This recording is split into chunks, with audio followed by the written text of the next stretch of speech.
ಎಲ್ಲರಿಗೂ ನಮಸ್ತೆ. ಮೂಡಲಕೆರೆನ ಸುದ್ದಿವಾಹಿನಿಯ ವೀಕ್ಷಕರಿಗೆ ಸ್ವಾಗತವನ್ನು ಕೋರುತ್ತಾ, ನೋಡಿ, ಮುಳಬಾಗಿಲು ನಗರಕ್ಕೆ ಪೂರೈಕೆ ಆಗುವ ನೀರು ಇದು ಎಷ್ಟು ಪೋಲಾಗ್ತಿದೆ ಅಂದರೆ, ಇಲ್ಲೊಂದು ವಾಲ್ವ್ ಇದೆ. ಸುಮಾರು ವರ್ಷಗಳಿಂದ ಈ ವಾಲ್ವ್ ಸರಿಯಾಗಿ ನಿರ್ವಹಣೆ ಇಲ್ಲದೆ ಅದೇನು ಅದು ವಾಷರ್ ಅದು ಇದು ಬರುತ್ತೆ, ಅದು ಕೂಡ ಹಾಕೋಕ್ಕೆ ನಗರಸಭೆಯಲ್ಲಿ ದುಡ್ಡಿಲ್ಲ ಅಂತ ಕಾಣುತ್ತೆ. ಸುಮಾರು ನೀರು ಪೋಲಾಗ್ತಾಯಿದೆ. ಪ್ರತಿದಿನ ಎಲ್ಲಿ ಏನು ಸೀಗೆಯಲ್ಲಿ ಒಂದು ಪಂಪು ಹೌಸಿಂದ ಬರುವಂತಹ ನೀರು, ಇದೊಂದು ಪೈಪ್ಲೈನು.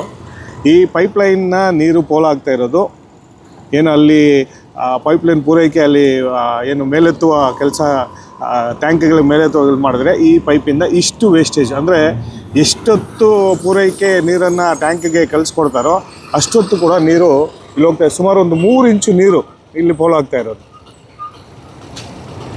ತಾವು ನೋಡ್ತಾ ಇರ್ಬೋದು. ಇದು ಬಂದು ವರದರಾಜ ಟ್ಯಾಕಿಸ್ ಏನಿದೆ ಚಿತ್ರಮಂದಿರ, ಅದರ ಮುಂದೆ ಇರುವಂತಹ ವಾಲ್ವ್. ಇನ್ನೊಂದು ಆ ಕಡೆ ಒಂದು ಇದಿದೆ ಬುಸಾಲಕುಂಟೆ ಹತ್ರ, ಅಲ್ಲೂ ಕೂಡ ಇದೇ ರೀತಿಯಾದಂಥ ನೀರು ಪೋಲಾಗ್ತಾ ಇದೆ. ಅಟ್ಲೀಸ್ಟು ನೋಡಿ, ಅದು ಪಾಚಿ ಕಟ್ಕೊಂಡು ನೀಟಾಗಿ ಇಲ್ಲಿ ಗಲೀಜು, ನಾಯಿ, ಮನುಷ್ಯರು ಬೇರೆ ಏನು ಕೈಕಾಲು ತೊಳೆದು ಮತ್ತು ಮಲಮೂತ್ರಗಳನ್ನ ಹೋದಾಗ ಇಲ್ಲಿ ನೈಟಲ್ಲಿ ಬಂದು ಇಲ್ಲಿ ಈ ನೀರಿದೆ ಅಂತ ಇದನ್ನು ಯೂಸ್ ಮಾಡುವಂಥದ್ದು. ಮತ್ತು ಅದೇ ನೀರು ಕೂಡ ಈಗ ಒಂದು ವೇಳೆ ಕರೆಂಟ್ ಹೋಗಿ ನೀರು ವಾಪಸ್ಸು ಹೋದರೆ ಅದೇ ನೀರು ಎಳ್ಕೊಳ್ಳುತ್ತೆ ಆ ಪೈಪಲ್ಲಿ. ಈ ನಿರ್ವಹಣೆಯಲ್ಲಿ ನಗರಸಭೆ ಕೊರತೆ, ಈ ನಿರ್ಲಕ್ಷ್ಯ ಅಂತ ನಾವು ಹೇಳೋಕ್ಕೆ ನಾವು ಬಯಸ್ತೀವಿ. ಎಷ್ಟು ನೀರು ಪೋಲಾಗ್ತಾ ಇದೆ ಅಂತ ತಾವು ನೋಡ್ತಾ ಇರ್ಬೋದು. ಇದೊಂದು ಏನು ವರದರಾಜ ಟ್ಯಾಕ್ಸ್ ಮುಂದಾದರೆ ಇನ್ನೊಂದು ಪೋಲು ಬುಸಾಲಕುಂಟೆ ಅದು ಕೂಡ ತೋರಿಸ್ತೀವಿ. ನೋಡಿ, ಎಷ್ಟು ನೀರು ಹೋಗ್ತಾನೇ ಇರುತ್ತೆ. ನೀರು ಮೇಲೆತ್ತಲು ಕುಡಿಯೋ ನೀರನ್ನು ಸಾಗಿಸಲು ಎಷ್ಟು ಕಷ್ಟ ಬೀಳ್ತಾರೋ, ಇದರ ನಿರ್ವಹಣೆಯಲ್ಲಿ ಕೂಡ ಅದೇ ರೀತಿಯಾದಂತಹ ಜಾಗೃತಿ ವಹಿಸಬೇಕು ನಗರಸಭೆ. ಆದರೆ ಪೌರಾಯುಕ್ತರು ಆಗಲಿ, ಅದರ ಸಂಬಂಧಪಟ್ಟ ಇಲಾಖೆ ಏನು ನೀರಿನ ಇಲಾಖೆ ಆಗಲಿ, ಇದ್ರ ಮೇಲೆ ಗಮನ ತೆಗೊಳ್ಳೋದಲ್ಲ. ಸುಮಾರು ವ್ಯವಸ್ಥೆಗಳು ಈ ಥರ ಆಗ್ತಿದೆ. ಸುಮಾರು ವರ್ಷಗಳಿಂದ ಇಲ್ಲಿ ನೀರು ಹೋಗ್ತಾ ಇರೋದು. ಕನಿಷ್ಠ ಪಕ್ಷ ಅದನ್ನು ಒಂದು ಒಳ್ಳೆ ವಾಷರ್ ಗೀಷರ್ ಹಾಕಿ ಈ ನೀರನ್ನು ನಿಯಂತ್ರಿಸುವ ಕೆಲಸ ಕೂಡ ಗೋಜಿಗೆ ಹೋಗಲ್ಲ. ಏನೋ ಒಂದು ಕಡೆ ಮಾಡಿಕೊಂಡು ನೀರು ಹೋಗ್ತಾ ಇರುತ್ತೆ ರೋಡೆಲ್ಲ. ನೋಡಿ, ಇಷ್ಟು ಪೋಲಾಗ್ತಾ ಇದೆ ನೀರು. ಸರ್, ಎಲ್ಲರಿಗೂ ನಮಸ್ತೆ. ನಮ್ಮ ಮುಳಬಾಗಿಲು ತಾಲೂಕಲ್ಲಿ ನೀರಿನ ವ್ಯವಸ್ಥೆ ಹೆಂಗಿದೆ ಅಂತಂದರೆ, ಮುನ್ಸಿಪಾಲ್ ಅವ್ರಿಗೆ ಸ್ವಲ್ಪ ಕೂಡ ಪ್ರಜ್ಞೆ ಇಲ್ದರೆ ಇಷ್ಟೊಂದು ನಿರ್ಲಕ್ಷ್ಯ ಮಾಡ್ತಾ ಇದ್ದಾರೆ. ಆದರೆ ಇಷ್ಟು 3 ಇಂಚು ನೀರನ್ನು ವೇಸ್ಟಾಗಿ ವ್ಯರ್ಥವಾಗಿ ಮಾಡ್ತಾ ಇದ್ದಾರೆ. ಈ ನೀರಿನ ವ್ಯವಸ್ಥೆ ಹೆಂಗೆ, ಎಲ್ಲಿಗೆ ಲಿಫ್ಟ್ ಮಾಡ್ತಾ ಇದೆ, ಎಲ್ಲಿಂದ ಎಲ್ಲಿಗೆ ಹೋಗ್ತಾ ಇದೆ, ಇದು ಯಾವ ಥರ ವ್ಯವಸ್ಥೆ ಇದೆ ಇದುವರೆಗೂ ಗೊತ್ತಾಗ್ತಾ ಇಲ್ಲ. ಆದರೆ ಅವ್ರು ನೋಡ್ತಾನೇ ಇಲ್ಲ.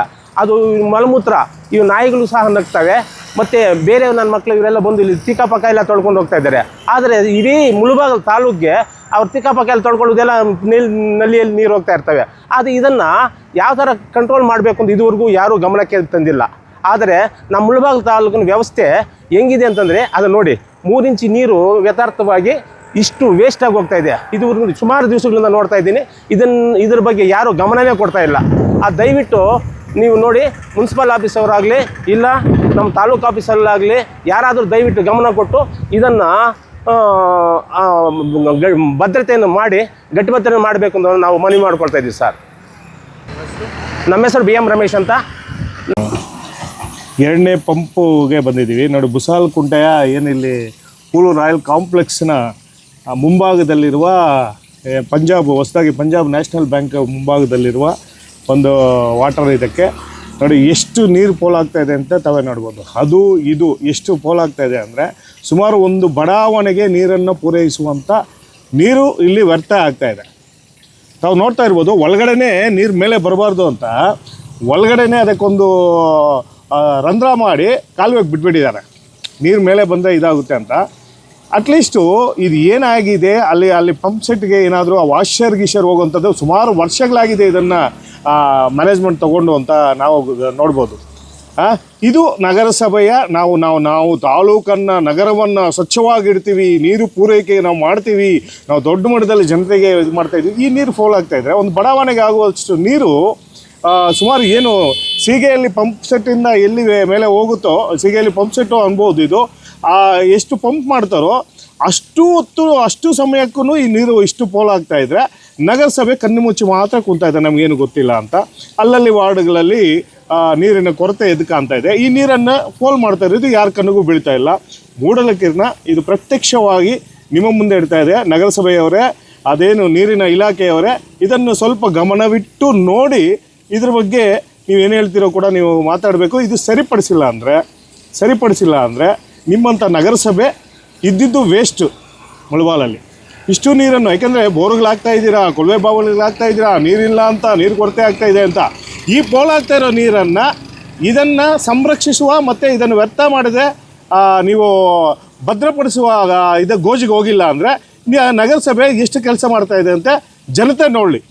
ಮೂಡಲಗಿರಿನದ ಒಂದು ಕಂಪ್ಲೇಂಟ್ನ ಮನವಿ ಅಂತ ತಗೊಳ್ಳಿ. ಇದನ್ನು ಯಾವಾಗ ಚೇಂಜ್ ಮಾಡ್ತೀರಾ? ಅಟ್ಲೀಸ್ಟ್ ಸರ್ ಅದು ವಾಷರ್ ಅಷ್ಟೇ ಹೋಗಿರೋದು, ಇದು ಕೇವಲ ವಾಷರ್ ಅಷ್ಟೇ. ಆ ವಾಷರ್ನ ರೆಡಿ ಮಾಡಿಲ್ಲ ಅಂತೆ ನೋಡಿ, ಎಷ್ಟು ನೀರು ಕಾರಂಜಿ ಟೈಪಲ್ಲಿ ಬರ್ತಾ ಇದೆ ಅಂತ ತಾವೇ ನೋಡ್ಬೋದು. ಕಾರಂಜಿ ಟೈಪ್ ಮೇಲೆ ಬರ್ತಾ ಇರೋದು. ಆ ವಾಷರ್ ಎಷ್ಟು ವರ್ಷಗಳಾಗಿದೋ ಹಾಕಿ, ಅದು ಕನಿಷ್ಠ ಪಕ್ಷ ಜ್ಞಾನ ಇಲ್ಲ. ನೀರನ್ನು ಆ ಪೌರಾಯುಕ್ತರು ಎಲ್ಲಿ ನೀರು ಬರ್ತಾ ಇದೆ, ಯಾವ ಪಂಪ್ ಸೆಟ್ಟಲ್ಲಿ ಎಷ್ಟು ಬರ್ತಾ ಇದೆ ಅಂತ ಕೂಡ ಅರಿವಿದೆಯೋ ಇಲ್ವೋ ಕೂಡ ಗೊತ್ತಿಲ್ಲ ಆ ಪೌರಾಯುಕ್ತರಿಗೆ. ಸರ್ ನಮಸ್ತೆ. ನೋಡಿ, ಬುಸಾಲ್ಕುಂಟೆಯಲ್ಲಿ ಇರ್ತಕ್ಕಂಥ ಇಲ್ಲಿ ಒಂದು ಪಾಯಿಂಟ್ ಇದೆ. ಈ ಪಾಯಿಂಟಿಂದ ಮೇಲಕ್ಕೆ ರಫ್ತು ಮಾಡ್ತಕ್ಕಂಥ ಇದೊಂದು, ಇಲ್ಲಿ ಕೇವಲ ಅಲ್ಲಿ ವಾಚರ್ ಮಾತ್ರ ಹೋಗಿದೆ, ವಾಚರ್ ಮಾತ್ರ. ನೋಡಿ ಸರ್, ಇಲ್ಲಿ ಎಷ್ಟು ನೀರು ವೇಸ್ಟಾಗಿ ಹೋಗ್ತಾ ಇದೆ ಅಂತ ನನಗಂತೂ ಗೊತ್ತಾಗ್ತಾ ಇಲ್ಲ. ಆದರೆ ನಿಜವಾಗ್ಲೂ ಸರ್, ಭೂಮಿ ತಾಯಿಯಲ್ಲಿ ಇರ್ತಕ್ಕಂಥ ನೀರನ್ನು ನಾವು ತೆಗೆದುಕೊಂಡು ಜನರಿಗೆ ಅನುಕೂಲ ಮಾಡಬೇಕು ಅಂತ ಒಂದು ಉದ್ದೇಶದಿಂದ ಮಾಡ್ತಾ ಇದ್ದಾರೆ. ನಗರಸಭೆಯವರು ಸ್ವಚ್ಛತವಾಗಿ ಮಾಡ್ತಾ ಇಲ್ಲ ಸ್ವಾಮಿ. ದಯವಿಟ್ಟು ಮುಳಬಾಗಿಲು ತಾಲೂಕು ಜನತೆಗೆ ಗೊತ್ತಾಗ್ತಾ ಇಲ್ಲ. ಆದರೆ ಒಂದು ಏರಿಯಾಗೆ ಹೋಗ್ತಕ್ಕಂಥ ನೀರನ್ನು ಪೋಲಾಗ್ತಾ ಇದೆ. ಇದುವರೆಗೂ ಯಾರೂ ಇದ್ರ ಬಗ್ಗೆ ಗಮನ ತಂದಿಲ್ಲ. ಆದರೆ ದಯವಿಟ್ಟು ನೋಡಿ, ನಮ್ಮ ನಗರಸಭೆಯವರು ಎಷ್ಟು ನಿರ್ಲಕ್ಷ್ಯವಾಗಿ ಈ ಒಂದು ನೀರನ್ನು ಪೋಲ್ ಮಾಡ್ತಾ ಇದ್ದಾರೆ ಅಂತ ಸ್ವಲ್ಪ ಯೋಚನೆ ಮಾಡಿ. ಆದರೆ ನಮ್ಮ ಜನತೆಗೆ ಎಷ್ಟು ಅನಾನುಕೂಲ ಆಗ್ತಾ ಇದೆ ಅಂತ ನೋಡಿ. ಒಂದು ಏರಿಯಾಗೆ ನೀರು ಹೋಗಿಲ್ಲ ಅಂತಂದ್ರೆ ಕಂಪ್ಲೇಂಟ್ ಮಾಡಿದ್ರೆ ನೀವು ಅಲ್ಲಿ ಬಿಡ್ತಾರೆ ಇಲ್ಲಿ ಬಿಡ್ತಾರೆ ಅಂತ ಅವ್ರನ್ನ ವಾದ ಮಾಡ್ತಾರೆ ಹೊರತು, ಈ ನೀರು ವೇಸ್ಟ್ ಮಾಡ್ತಕ್ಕಂಥ ನೀರು ವೇಸ್ಟ್ ಯಥಾರ್ಥವಾಗಿ ಹೋಗ್ತಾ ಇದೆ ಅಂತಂದರೆ ಆ ನೀರನ್ನು ಸಕ್ರಮವಾಗಿ ಫಿಟ್ ಮಾಡ್ತಕ್ಕಂಥ ಯೋಗ್ಯತೆಯೇ ಇಲ್ಲ ಅಂತಂದರೆ, ಅದು ಗಮನನೇ ಇಲ್ಲ ಅಂತಂದರೆ ಎಷ್ಟು ಮಾತ್ರ ನಮ್ಮ ಸ್ವಚ್ಛ ಭಾರತ ಅಂತ ಹೇಳ್ಬಿಟ್ಟು ನಮ್ಮ ನರೇಂದ್ರ ಮೋದಿ ಹೇಳ್ತಾ ಇದ್ದಾರೆ, ಸ್ವಚ್ಛ ಭಾರತ ಸ್ವಚ್ಛ ಭಾರತ ಸ್ವಚ್ಛ ಭಾರತ. ಸ್ವಚ್ಛ ಭಾರತ ಎಲ್ಲಿದೆ? ಸ್ವಚ್ಛ ಭಾರತವನ್ನು ನಿಜವಾಗ್ಲೂ ಕಚ್ಚಾ ಭಾರತ ಮಾಡ್ತಾ ಇದ್ದಾರೆ ಇಲ್ಲಿ. ಇವು ಬಹಳಷ್ಟು ನೋಡಿ, ಮೇಲೆ ಪಾಚೆ ಕಟ್ಟಿದೆ, ಅಲ್ಲಿ ನಿಜವಾಗ್ಲೂ ಒಳಗಿನ ಪೈಪ್ ಹಾಕಿ ಡ್ರೈನೇಜ್ ಬಿಟ್ಟಿದ್ದಾರೆ ರೀ. ಇದು ಎಷ್ಟು ಅನ್ಯಾಯ ರೀ, ಎಷ್ಟು ಮೋಸ ರೀ. ನಿಜವಾಗ್ಲೂ ನಮ್ಮ ಮುಳಬಾಗಿಲು ಜನತೆಗೆ ಇಷ್ಟೊಂದು ಅನ್ಯಾಯ ಆಗ್ತಾಯಿದೆ ಅಂದರೆ ಅದನ್ನು ಹೇಳ್ಬೇಕಾಗುತ್ತೆ, ನೋಡಬೇಕಾಗುತ್ತಂತ ನಾವು ಭಾಳಷ್ಟು ನಮ್ಗೆ ಹೊಟ್ಟೆ ಉರಿತಾ ಇದೆ. ನೀರು ಭೂಮಿಯಿಂದ ಆಚೆ ತೆಗೆದು ರಫ್ತು ಮಾಡಿ ಕರೆಂಟ್ ವೇಸ್ಟು, ಪೈಪ್ಗಳು ವೇಸ್ಟು, ಜನರ ವೇಸ್ಟು, ಇಷ್ಟೆಲ್ಲ ವೇಸ್ಟ್ ಆದ್ರೂ ಇದನ್ನು ಈ ಜನತೆಗೆ ಈ ಒಂದು ಕಣ್ಣಲ್ಲಿ ಬಿದ್ದಿಲ್ಲ. ಆದರೆ ಈ ನೀರು ಭಾಳಷ್ಟು ವೇಸ್ಟ್ ಆಗ್ತಾಯಿದೆ ಅಂದರೆ ಯಾರು ಗಮನಕ್ಕೂ ತಂದಿಲ್ಲ ಅಂದರೆ ಮುನ್ಸಿಪಾಲ್ಟಿ ಅವರು ಏನೇನು ಮಾಡ್ತಾಯಿದ್ರು ನನಗಂತೂ ಗೊತ್ತಿಲ್ಲ ಸರ್. ದಯವಿಟ್ಟು ಮುನ್ಸಿಪಾಲ್ಟಿ ಅವ್ರಿಗೆ ಹೇಳ್ತೀನಿ, ಮತ್ತೊಂದು ಸರ್ತಿ ಹೇಳ್ತಾ ಇದ್ದೀನಿ ನೋಡಿ, ದಯವಿಟ್ಟು ಇದನ್ನು ನೀವು ಕ್ರಮ ಕೈಗೊಂಡಿಲ್ಲ ಅಂದರೆ, ಆದರೆ ಇದನ್ನು ಸರಿಪಡಿಸಿಲ್ಲ ಅಂದರೆ ನಾಳೆ ಇದನ್ನು ಬೇರೆ ಥರ ನಾವು ತಗೊಳ್ಬೇಕಾಗುತ್ತದೆ.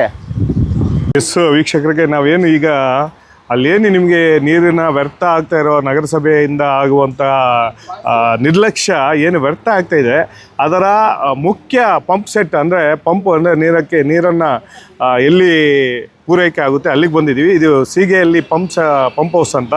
ಈ ಸೀಗೆಯಲ್ಲಿ ಪಂಪ್ ಹೌಸಲ್ಲಿ ಇದರ ಕೆಪಾಸಿಟಿ 1 ಲಕ್ಷ ಲೀಟರ್. ನೀವು ತಾವು ನೋಡ್ತಾ ಇರ್ಬೋದು, ಇಲ್ಲಿ 1 ಲಕ್ಷ ಲೀಟರನ್ನು ಶೇಖರಣೆ ಮಾಡಿ ಇಲ್ಲಿಂದ ಪಂಪ್ ಮಾಡಿ ನಗರಕ್ಕೆ ಸುಮಾರು 6 ಬಡಾವಣೆಗೆ ಅಂದರೆ ಮಂಜುನಾಥ್ ಕಾಲೋನಿ, ತ್ಯಾಗರಾಜ್ ಕಾಲೋನಿ, ಕುರುಬುರಪೇಟೆ ಮತ್ತು ತಾತಿಪಾಳ್ಯ ಮತ್ತು ಇನ್ನು ಈ ಥರ ಇದಕ್ಕೆ ಆ ಓವರ್ ಟ್ಯಾಂಕಿಗೆ ಕಳಿಸುವಂತಹ ಪೂರೈಕೆ ಮಾಡುವಂತಹ ಈ ಪಂಪ್ ಸೆಟ್ಟು.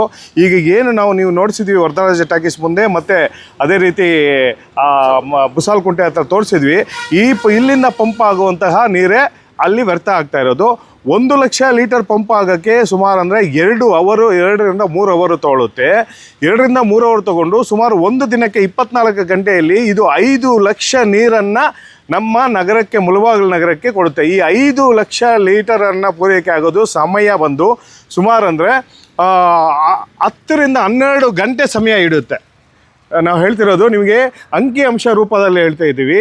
10 ರಿಂದ 12 ಗಂಟೆ ವ್ಯವಧಿಗೆ ತೊಗೊಳುತ್ತೆ ಈ 1 ಲಕ್ಷ ಲೀಟರು. 5 ಲಕ್ಷ ಅಂದರೆ ದಿನಕ್ಕೆ 5 ಬಾರಿ ಇದನ್ನು ಪೂರೈಕೆ ಮಾಡುವಂತಹ ಸಾಮರ್ಥ್ಯವುಳ್ಳಂತಹ ಸೀಗೆಹಳ್ಳಿಯ ಪಂಪ್ ಸೆಟ್ಟು. 5 ಲಕ್ಷ ಲೀಟರ್ ಅಂದರೆ ಅಲ್ಲಿ ನಿಮಿಷಕ್ಕೆ ನಾವು ನೋಡಿದಾಗೆ ವ್ಯರ್ಥ ಆಗ್ತಾ ಇರೋ ಅಂದರೆ ವೇಸ್ಟ್ ಆಗ್ತಾ ಇರೋ ನೀರು ಆ 2 ವ್ಯರ್ಥ ಆಗ್ತಾ ಇರೋದು ನಿಮಿಷಕ್ಕೆ ಬಂದು 20 ರಿಂದ 30 ಲೀಟರಷ್ಟು ವ್ಯರ್ಥ ಆಗ್ತಾ ಇರೋದು 1 ನಿಮಿಷಕ್ಕೆ. ಹಾಗೆ ಲೆಕ್ಕ ಮಾಡಿಕೊಂಡ್ರೆ 12 ಅವರಿಗೆ ಸುಮಾರು 20 ರಿಂದ 25 ಸಾವಿರ ಲೀಟರನ್ನು ವ್ಯರ್ಥ ಆಗ್ತಾ ಇರೋದು ನಮ್ಮ ನಗರಸಭೆಯ ನಿರ್ಲಕ್ಷ್ಯ ಧೋರಣೆ. ಇಷ್ಟು ನೀರು ಅಂದರೆ ಸುಮಾರು 10 ಟ್ಯಾಂಕ್ 5 ರಿಂದ 6 ಟ್ಯಾಂಕ್ ನೀರು ವ್ಯರ್ಥ ಆಗ್ತಾ ಇರೋದು, ಪ್ರತಿದಿನ ವ್ಯರ್ಥ ಆಗ್ತಾ ಇರೋದು. ನಾವು ಏನು ತೋರಿಸಿದ್ವಿ ವರದರಾಜ ಟಾಕೀಸ್ ಮುಂದೆ ಮತ್ತು ಬುಸಾಲ್ಕುಂಟೆಯಲ್ಲಿ, ಅಷ್ಟು ನೀರು ವ್ಯರ್ಥ ಆಗ್ತಾ ಇರೋದು ತಾವು ನೋಡ್ತಾ ಇರ್ಬೋದು. ನಾವು ಈಗ ಅಂಕಿಅಂಶ ತೊಗೊಳಕ್ಕೆ ಬಂದ್ವಿ. ಎಷ್ಟು ನೀರು ದಿನಕ್ಕೆ ಪೂರೈಕೆ ಆಗುತ್ತೆ, ಎಷ್ಟು ಸಮಯ ಇಕ್ಕುತ್ತೆ, ಎಷ್ಟು ದಿನಕ್ಕೆ ನೀವು ಇದನ್ನು ಇದು ಮಾಡ್ತೀವಿ ಅಂದರೆ ನೋಡಿ, ಎಲ್ಲ ಪಂಪ್ ಸೆಟ್ಗಳು ಇಲ್ಲಿಂದ ಪೂರೈಕೆ ಆಗಿ ಇಲ್ಲಿಂದ ಟ್ಯಾಂಕ್ ಶೇಖರಣೆ ಮಾಡಿಕೊಂಡು ಇಲ್ಲಿಂದ ಪಂಪ್ ಸೆಟ್ ಮಾಡುವಂತಹ ಒಂದು ಸೀಗೆಹಳ್ಳಿಯ ಪಂಪ್ ಸೆಟ್ಟು. ಇದೇ ನೀರು ಪೋಲಾಗ್ತಾ ಇರೋದು. ನಗರಸಭೆಯವರೇ ಮೂಡಲಕೆರೆನ ಅಂಕಿಅಂಶ ಸಮೇತ ಕೊಟ್ಟಿದೆ. ನೀವು ಏನೋ ಸಣ್ಣದಾಗಿ ಹೋಗ್ತಾ ಇರೋದಲ್ಲ, ಬಂದು ಅಲ್ಲಿ 1 ನಿಮಿಷಕ್ಕೆ ಎಷ್ಟು ಲೀಟರ್ ನೀರನ್ನು ವ್ಯವಧಿಯಲ್ಲಿ ವೇಸ್ಟ್ ಆಗುತ್ತೆ, ಅಷ್ಟು ಸಮಯ ಈ ನೀರು ಪೂರೈಕೆ ಆಗುವಾಗ ಅಷ್ಟು ಸಮಯ ನೀವು ಎಷ್ಟು ವ್ಯರ್ಥ ಆಗ್ತಾ ಇದೆ ಅಂತ ಗಮನವಿಟ್ಟು ಕೇಳಿ ವೀಕ್ಷಕರೇ. ಎಷ್ಟು ನೀರು ವ್ಯರ್ಥ ಮಾಡ್ತಿದೆ ನಗರಸಭೆ ಅಂತೇಳಿ.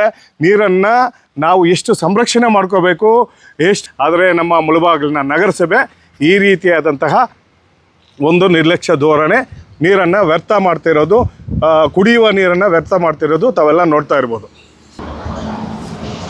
ನೀವು ನೋಡ್ದಂಗೆ ಎಷ್ಟು ಪೋಲಾಗ್ತಿದೆ ಅಂಕಿಅಂಶ. ಸರ್, ನಾವು ಇಲ್ಲಿ ಸೀಗಲ್ ಗೇಟಿಗೆ ಬಂದಿದ್ದೀವಿ. ಆದರೆ ಮುಳಬಾಗಿಲು ತಾಲೂಕಿನ ಪಂಪ್ ಹೌಸ್ ಹತ್ರ ಬಂದಿದ್ದೀವಿ. ಆದರೆ ಮುಳಬಾಗಿಲು ವರದರಾಜ ಟಾಕೀಸಿಂದ ಹಿಡಿದು ಮುಸಾಲ್ಕುಂಟೆಯಿಂದ ಹಿಡಿದು ನಾವು ಇಲ್ಲಿಗೆ ಬಂದಿದ್ದೀವಿ. ಇಲ್ಲಿಗೆ ಸೀಗನಹಳ್ಳಿ ಪಂಪ್ ಹೌಸ್ ಹತ್ರ ಬಂದಿದ್ದೀವಿ. ಪಂಪ್ ಹೌಸಿಂದ 4 ಕಡೆ ಬೋರನ್ನು ಇಲ್ಲಿ ಪಂಪ್ ಮಾಡ್ತಾ ಇದ್ದಾರೆ, ಬರ್ತಾ ಇದ್ದಾವೆ ನೀರು. ಆದರೆ 1 ಲಕ್ಷ ನೀರು ಇದಕ್ಕೆ ತುಂಬಲ್ಪಡುತ್ತದೆ. 1 ಲಕ್ಷ ನೀರನ್ನು ಪಂಪ್ ಹೌಸ್ ಮಾಡಿ ಮೇಲಕ್ಕೆ ಮುಳಬಾಗಿಲು ತಾಲೂಕು ನಗರಿಗೆ ಸರಬರಾಜು ಮಾಡಲಾಗಿರುತ್ತದೆ. ಆದರೆ 1 ನಿಮಿಷಕ್ಕೆ ಅಲ್ಲಿ ವರದರಾಜ ಟಾಕೀಸ್ 2 ಜಾಗದಲ್ಲಿ 15 ರಿಂದ 20 ಲೀಟ್ರ್ ನೀರು 1 ನಿಮಿಷಕ್ಕೆ ವೇಸ್ಟ್ ಆಗ್ತಾ ಇದೆ. ಆದ್ದರಿಂದ ಇದು ಯಾವಾಗ ನಾವು ಗಮನಕ್ಕೆ ತಂದು ಯಾವಾಗ ಏನು ಮಾಡ್ತೀರೋ ನಮ್ಗೆ ಗೊತ್ತಿಲ್ಲ. ಆದರೆ ಈ ಒಂದು ಜಲವನ್ನು ಎಷ್ಟು ವ್ಯರ್ಥವಾಗಿ ವೇಸ್ಟ್ ಮಾಡ್ತಾ ಇದ್ದಾರೆ ನನಗಂತೂ ಗೊತ್ತಾಗ್ತಾ ಇಲ್ಲ ಸ್ವಾಮಿ. ದಯವಿಟ್ಟು ನೀವು ನಮ್ಮ ನರೇಂದ್ರ ಮೋದಿಯವರು ಏನು ಹೇಳಿದಂದರೆ ಸುರಕ್ಷಿತವಾಗಿ ನಮಗೆ ಸ್ವಚ್ಛ ಭಾರತ ಎಲ್ಲಿಂದ ಎಲ್ಲಿಗಿದೆ ಸ್ವಚ್ಛ ಭಾರತ. ಆದರೆ ಈ ಒಂದು ನಿರ್ಲಕ್ಷ್ಯ, ಆದರೆ ಒಂದು ಅಟ್ಲೀಸ್ಟ್ ನೀರಿಗೆ ಮಾನ್ಯತೆ ಇಲ್ಲ ಅಂತಂದರೆ ಹೆಂಗಿರಿ ಸಮಾಜದಲ್ಲಿ ಬದುಕೋದು? ನೀರೇ ಇಲ್ಲ ಅಂದರೆ ಹೆಂಗಿರಿ ಬದುಕೋಕ್ಕಾಗುತ್ತೆ?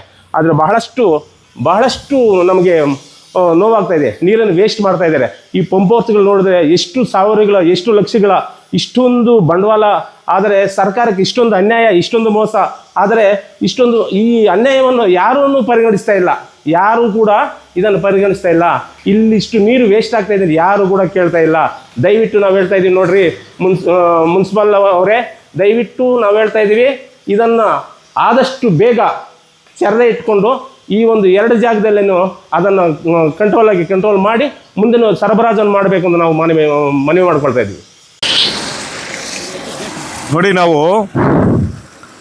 ಈ ನೀರನ್ನು ನಮ್ಮ ಸಂರಕ್ಷಣೆಗೆ ನಮ್ಮ ಮುಳಬಾಗಿಲಿನ ಪವಿತ್ರವಾದ ಜಲ ಅಂತ ನಾವು ತಿಳ್ಕೊಬೋದು. ಏನು ಭೂಮಿಯಿಂದ ಮೇಲೆ ತೆಗೆಯುವಂಥ ಒಂದು ಪ್ರಕ್ರಿಯೆ, ಎಷ್ಟು ಅದನ್ನು ನಾವು ಪೋಲಾಗ್ದಿರ ನಾವು ನೋಡಿಕೊಂಡ್ರೆ ಅಷ್ಟು ಉತ್ತಮವಾಗಿ ಇನ್ನೂ ಸ್ವಲ್ಪ ಮನೆಗಳಿಗೆ ನಾವು ಕೊಡ್ಬೋದಾದಂಥದ್ದು. ಇದು 3 ಬೋರು ಈಗ ನಮಗೆ ಮುಳಬಾಗಿಲಿನ ನಗರಕ್ಕೆ ಕೇವಲ 5 ರಿಂದ 6 ಬಡಾವಣೆಗಳಿಗೆ ಪೂರೈಸುವ ನೀರು ಇದಾಗಿದೆ. ಈ ನೀರನ್ನು ನಮ್ಮ ನಗರಸಭೆ ವ್ಯವಸ್ಥಿತವಾಗಿ ನಿರ್ಲಕ್ಷ್ಯದಿಂದ ನೋಡ್ತಾ ಇದೆ ಅಂತ ನಮ್ಮ ಮೂಡಲಕೆರೆನ ಮನವಿ ಮಾಡ್ತಾ ಇರೋದು. ಇದೇ ರೀತಿ ಮಾಡಿದರೆ ನಾವು ಸರಿಯಾದಂತಹ ಅಂಕಿಅಂಶಗಳೊಂದಿಗೆ ನಾವು ಕೊಟ್ಟಿದ್ದೀವಿ.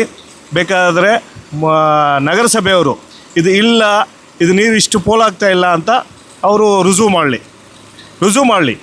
ದಿನಕ್ಕೆ 10 ರಿಂದ 12 ಗಂಟೆ ಪೂರೈಸುವ ನೀರೇ ಪೂರೈಸುವಂತಹ ಒಂದು ಈ ಪಂಪ್ ಸೆಟ್ಟು, ನಗರಕ್ಕೆ ಕಳಿಸುವಂತಹ ಪಂಪ್ ಸೆಟ್ಟು 10 ಅವರ್ ಪೂರೈಕೆ ಮಾಡಿದರೆ ಅಷ್ಟು ನೀರು ಪೋಲಾಗ್ತಾ ಇರೋದು, ವ್ಯರ್ಥ ಆಗ್ತಾ ಇರೋದು ನಾವು ಅಂಕಿಅಂಶದ ಸಮೇತ ಮೂಡಲಕೆರೆನ ಸುದ್ದಿ ಮಾಡಿದೆ.